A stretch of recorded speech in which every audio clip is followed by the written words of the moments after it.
अदालतों में सिविलियंस का ट्रायल कलअदम करार देने के खिलाफ केस। सुप्रीम कोर्ट ने ट्रायल गैर आईनी करार देने पर हुक्म इम्तनाह दे दिया। फौजी अदालतों में सिविलियंस का ट्रायल रोकने का फैसला मुअत्तल कर दिया गया। फौजी अदालतों में सिविलियंस का ट्रायल कलअदम करार देने के खिलाफ केस था, जिस पर सुप्रीम कोर्ट ने ट्रायल गैर आईनी करार दिया और इस पर हुक्म इम्तनाह जारी कर दिया। फौजी अदालतों में सिविलियंस का ट्रायल रोकने का फैसला मुअत्तल कर दिया गया है। फौजी अदालतों में सिविलियंस का ट्रायल कलअदम करार देने के खिलाफ केस। सुप्रीम कोर्ट ने ट्रायल गैर आईनी करार देने पर हुक्म इम्तनाह दे दिया है। फौजी अदालतों में सिविलियंस का ट्रायल रोकने का फैसला मुअत्तल कर दिया गया है।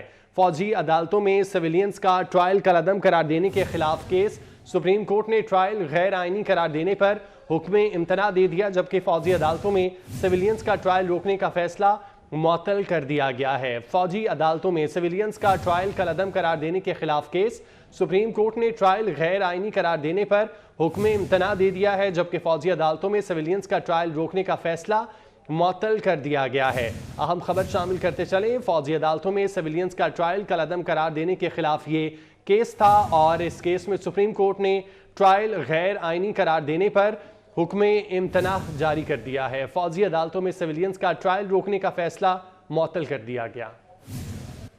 अमानत गशकोरी हमारे साथ मौजूद हैं, तफसीलात उनसे जानते हैं। जी अमानत, बताइएगा। जी, सुप्रीम कोर्ट ने सिविलियंस के फौजी अदालतों में ट्रायल का जो फैसला सुप्रीम कोर्ट ने दिया था, जिसमें फौजी अदालतों में सिविलियन का ट्रायल रोका गया था, उस फैसले के खिलाफ सुप्रीम कोर्ट ने हुक्म इम्तनाह जारी कर दिया है। जस्टिस सरदार तारिक मसूद की सरबराही में 6 रुकनी बेंच ने समाअत की और सुप्रीम कोर्ट ने आपसे कुछ देर पहले फैसला सुना दिया है, जिसमें ये बताया गया है कि 23 अक्टूबर को सुप्रीम कोर्ट के 5 रुकनी लार्जर बेंच ने जो फैसला दिया था, जिसमें सिविलियन का फौजी ट्रायल रोका गया था, वो फैसला जो है मुअत्तल किया जाता है और फौजी अदालतों में सिविलियन का जो ट्रायल है अब जारी रहेगा। सुप्रीम कोर्ट ने फौजी अदालतों में सिविलियंस का ट्रायल करने की इजाजत जो है वो दोबारा दे दी है और सुप्रीम कोर्ट के 5 रुकनी लार्जर बेंच ने 23 अक्टूबर को जो फैसला दिया था उसको मुअत्तल कर दिया गया है। जस्टिस सरदार तारिक मसूद की सरबराही में 6 रुकनी बेंच था, जिसने आज वफाकी हुकूमत समेत दीगर की इंट्रा कोर्ट अपीलों पर समाअत की है। 6 रुकनी बेंच में से 5-1 के तनासब से ये फैसला दिया गया है।